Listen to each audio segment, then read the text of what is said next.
مجدد الفسانی رحمه الله طالبانو مکتوبات کې یو خپل مرید ته هغه ورلېږلی ده مکتوب.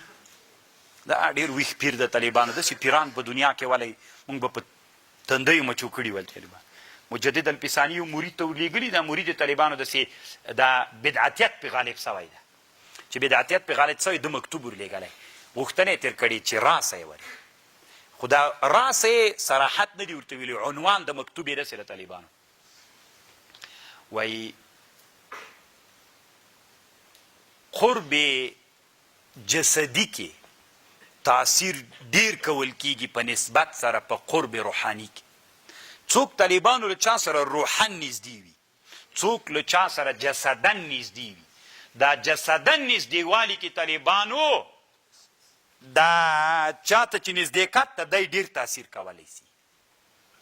اوس مثلا یو سړی د طالبانو مثلا زه یو معلم یم د یو چا ما سره روحي قربت ده د روح له لحاظه ما ته ډېر نږدې ده هغه طالبانو دنیا بل سر کې ده خو روحاني ما سره ډېره نږدې ده. په هر مجلس کې مې یادوي یو د دلته ما سره داسې نږدې ده جسدي نږدې ده.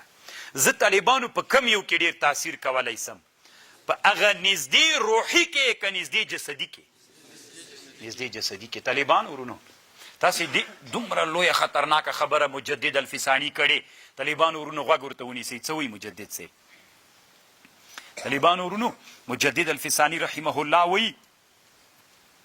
وایي ته اوس ورته غوږ ونیسه وایي سقرني طالبانو دې ته مخضرم وایي. مخضرم هغه چاته وایي چې د رسول الله زمانه کې ایمان راوړی لیدلی نه دې ته مخضرم وایي. خو د رسول الله زمانه کې طالبانو ابو هریره سبه ایمان راوړي وایي سقرني ایمان راوړي. صحیح ده دواړو ایمان راوړي. خو طالبانو ورونو که تا نه څوک پوښتنه وکړي چې وحشي ابن حرب بهتر و طالبانو که اویس قرني بهتر ته ماته ووایه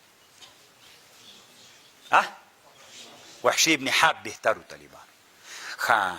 نو طالبانو روحاني نزدېکت د چا و که نه او د وحشي ابن الحرب جسدي څوک و نبی علیه السلام په چا کې ډېر تاثیر وکړ په وحشي کې طالبانو دومره لوړه مرتبه یې ورکړله. وی چا د معاویه رضی الله عنه نه پوښتنه وکړله وی د هغه نه څه ورته وی د عمر ابن عبدالله ابن مبارک نه وی چا پوښتنه وکړه چې معاویه سه بهتر ده که عمر ابن عبدالعزیز بهتر ده.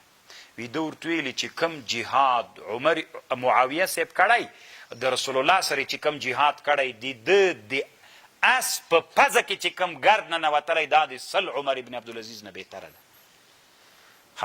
چا روحاني نزدېکت درلود عمر ابن عبدالعزیز د رسول الله سره. چا جسمانی نزدېکت درلود معاویه رضی الله عنه. طالبانو په کم کې ډېر تاثیر وکړ نو د خپل مرید ته طالبانو مجدد الفسانی صاحب لیکلی وي ډېر تاثیر په قرب د جسدي کې کیږي په نسبت سره قرب چاته روحاني ته. طالبانو یو چا به له ما سره ویني هغه دنیا کې به ما درسونه اوري په هغوی دومره ډېر تاثیر نه کوي طالبانو. هغه انسانان چې ما سره دلته دي په هغو باندې طالبانو د هغه ډېر تاثیر کوي ډېر خوند کوي طالبانو مکتوبات هم دا مې زړه کې ورمان د طالبانو ورونو چې داسې کال په کال سړي نور درسونه کولی بیا به ډېر خوند کوه ځکه الله پې پوی کړی م یم طالبانو داسې خطرناکه کتاب ده که نه لکه هغه داسې ده دا څه ورته یا د پولاد میخ طالبان داسې کتاب ده خو الله په زه پې پوی کړی یم طالبانو بس چې پې ورګډ سم طالبانو تېر ووځم الحمدلله.